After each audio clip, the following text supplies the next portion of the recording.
Une des grandes qualités du bâtiment, c'est le rapport à la lumière, le fait qu'à chaque moment du jour, et en fonction de la clarté et de l'intensité du soleil, on n'a pas les mêmes jeux de lumière, on n'a pas le même éclairage, et donc tout change d'une heure à l'autre.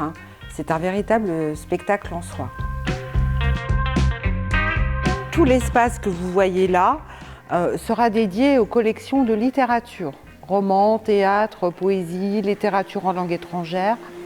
Ici, la future boîte au trésor de la médiathèque qui abritera le célèbre graduel de Saint-Dié et d'autres trésors issus des collections patrimoniales. En allant davantage vers le fond, nous voyons l'espace dédié à la géographie, en suspension entre le rez-de-chaussée et le premier étage. Un endroit où seront rangées toutes les collections de géographie, atlas, récits de voyage, guides touristiques, etc.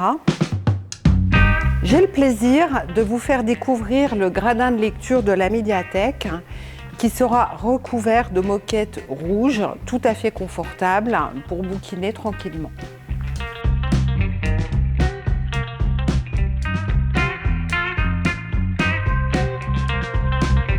Je suis confortablement installée dans l'espace géographie qui, outre des collections d'excellence, présentera également un gradin de lecture où il fera bon s'installer pour lire.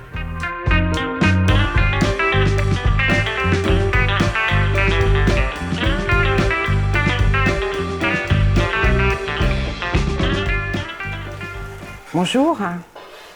Alors ici, nous sommes devant le futur atelier où se dérouleront les ateliers d'art plastique, conversation de langue, soutien scolaire, etc., qui pourra également être mis à disposition des groupes. Oui.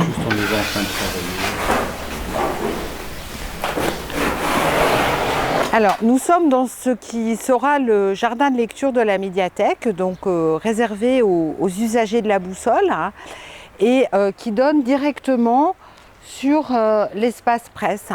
Il sera donc facile de passer de l'intérieur à l'extérieur avec un livre, une revue, un café.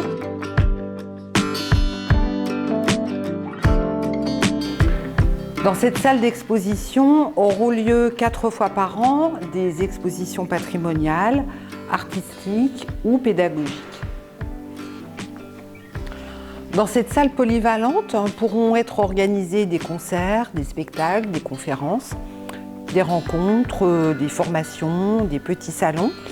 Et elle ne sera pas réservée à la médiathèque, mais pourra servir à d'autres organismes.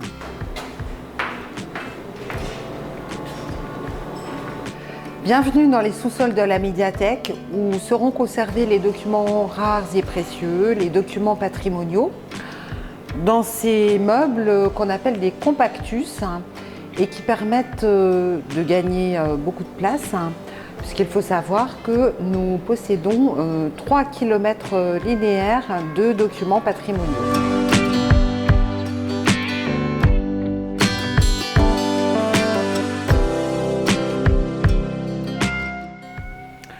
Cette structure est destinée à devenir une cabane de lecture pour les petits, a priori, voire les plus grands.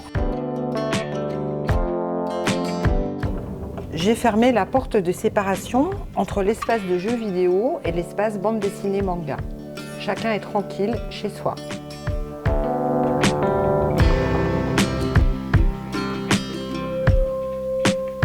Les espaces de travail seront nombreux et surtout variés à la boussole.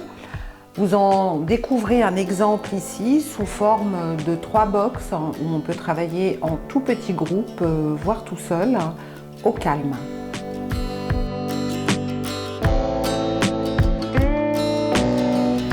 Pour rappel, la boussole accueillera la médiathèque et l'office de tourisme. Ici, nous sommes dans l'espace qui deviendra le bureau pour Saint-Dié-des-Vosges de l'office de tourisme intercommunal. Et nous avons ici et là des éléments du futur mobilier qui sont arrivés et seront montés dès que les plaquistes auront fait leur office. C'est dans l'espace consacré aux sciences humaines que je vous quitte pour cette fois, en vous donnant rendez-vous pour de prochains épisodes, car il y aura de nouvelles choses à découvrir à la boussole. Et à chaque nouvelle découverte, je pourrai vous donner des précisions et vous montrer de nouveaux espaces. À bientôt!